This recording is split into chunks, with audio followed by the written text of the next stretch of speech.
Kali ini saya akan mempresentasikan pemahaman saya mengenai metodologi penelitian tindakan kelas untuk tugas eksplorasi konsep pada topik 4. Observasi mencari masalah. Observasi adalah proses pengamatan sistematis terhadap suatu objek, fenomena, atau situasi untuk memperoleh pemahaman yang lebih baik tentang suatu hal. Dalam konteks pendidikan, observasi sering digunakan untuk mempelajari interaksi antara guru dan siswa, gaya mengajar, dinamika kelas, serta faktor-faktor lain yang mempengaruhi pembelajaran. Ada 4 jenis observasi yang dapat dipilih, yaitu observasi terbuka, observasi terfokus, observasi terstruktur, dan observasi sistematik. Langkah-langkah observasi terdiri dari perencanaan dan pelaksanaan. Dalam perencanaan, kita harus menentukan tujuan observasi itu untuk apa. Lalu, persiapkan lembar observasinya. Kemudian, persiapkan juga alat yang diperlukan dalam observasi. Kemudian, pelaksanaan. Dalam pelaksanaan, amati situasi kelas secara menyeluruh. Perhatikan setiap kegiatan yang terjadi dalam kelas. Lalu, catat pengamatan secara sistematis.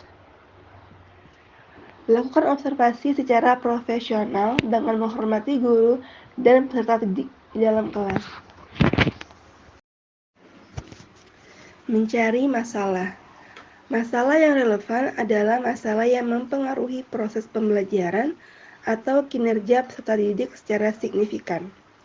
Memilih masalah yang tepat, pastikan masalah yang dipilih memiliki dampak yang nyata pada peningkatan kualitas pembelajaran. Strategi mencari masalah. Pertama, observasi. Amati kegiatan kelas secara langsung dan sistematis untuk mendapatkan informasi dari tempat penelitian. Kedua, identifikasi masalah. Masalah dapat muncul dari suatu pengalaman guru saat kegiatan belajar mengajar. Permasalahan dalam PTK harus berbentuk real dan masalah harus problematik. 3. Perumusan masalah. Rumuskan masalahnya secara jelas. Setelah itu, permasalahan penting untuk diarahkan secara terperinci supaya rencana perbaikannya bisa tepat. Kriteria permasalahan PTK. Pertama, masalah harus relevan bagi guru dan peserta didik. 2. Masalah harus realistis, artinya benar-benar dirasakan sebagai sesuatu yang penting untuk diteliti dan diperbaiki. 3. Masalah harus bersifat problematik, memang menuntut pemecahan masalah. Keempat, masalah yang diteliti diangkat dari praktik pembelajaran di kelas. Kelima, penanganan masalah dilakukan secara langsung dan segera. Menemukan solusi. Solusi adalah tindakan yang dilakukan dalam menyelesaikan suatu masalah.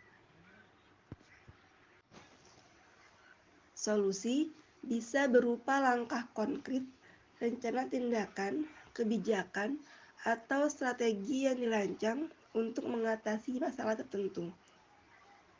Solusi juga dapat berkaitan dengan pemecahan masalah dalam berbagai bidang, termasuk dalam konteks individu, kelompok, organisasi, atau bahkan tingkat sosial yang lebih luas. Tahapan menemukan solusi.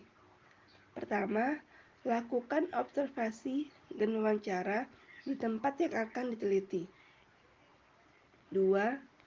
Mencari kajian literatur permasalahan yang akan diteliti. Ketiga, tentukan solusi yang dianggap terbaik dalam menyelesaikan masalah. Alur solusi. Alur solusi terdiri dari 5 tahap. Yang pertama, observasi. Observasi merupakan tahap awal dalam penelitian. Observasi penting dilakukan agar mengenal lingkungan penelitian. Kedua, identifikasi masalah. Masalah harus bersifat problematik, artinya memang menuntut penyelesaian. Tiga, kajian literatur.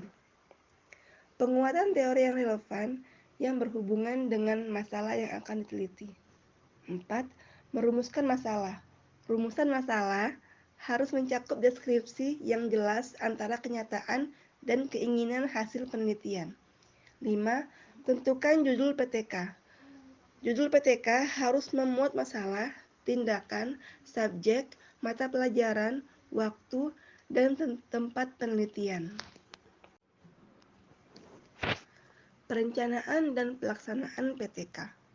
PTK adalah sebuah bentuk penelitian yang terjadi di dalam kelas, berupa tindakan tertentu yang dilakukan untuk memperbaiki proses belajar mengajar guna meningkatkan hasil belajar yang lebih baik dari sebelumnya. Perencanaan PTK. 1. Identifikasi masalah. Tahap awal dalam perencanaan PTK adalah mengidentifikasi masalah atau tantangan tertentu yang ingin diselesaikan atau diatasi dalam konteks kelas. 2. Tetapkan tujuan. Tujuan harus ditetapkan secara jelas. Tujuan juga harus spesifik, terukur, dapat dipercaya, relevan, dan berbatasan waktu. Lalu merancang rencana tindakan.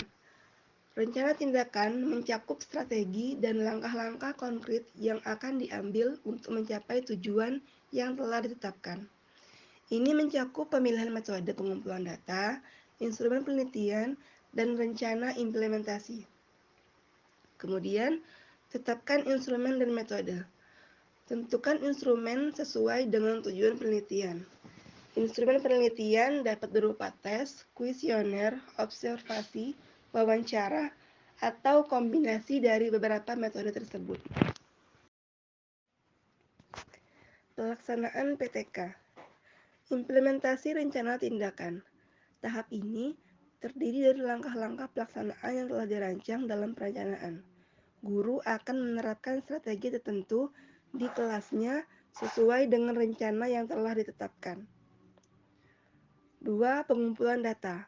Selama proses implementasi, data yang dibutuhkan dikumpulkan untuk mengevaluasi efektivitas langkah-langkah yang akan diambil.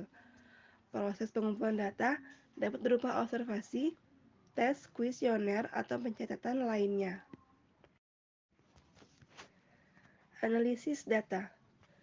Setelah data terkumpul, analisis data tersebut untuk mengevaluasi dampak dari tindakan yang telah dilakukan. Analisis ini dapat melibatkan teknik statistik sederhana atau kompleks tergantung pada tujuan penelitian. Lalu, refleksi dan evaluasi. Guru melakukan refleksi terhadap proses dan hasil penelitian. Evaluasi dilakukan untuk melihat apakah tujuan telah tercapai, apa yang telah berhasil, dan apa yang perlu diperbaiki. Penyusunan laporan akhir. Hasil dari penelitian tindakan kelas ini kemudian disusun dalam laporan akhir yang mencakup gambaran masalah, tujuan, metodologi, temuan, dan rekomendasi untuk tindakan selanjutnya. Kesimpulan. Perencanaan dan pelaksanaan PTK merupakan proses yang keberlanjutannya di mana hasil evaluasi digunakan untuk memperbaiki praktek pengajaran dan memperdalam pemahaman tentang dinamika kelas serta kebutuhan peserta didik. Sekian penjelasan yang bisa saya sampaikan. Mohon maaf apabila ada kesalahan. Saya akhiri. Wassalamualaikum warahmatullahi wabarakatuh.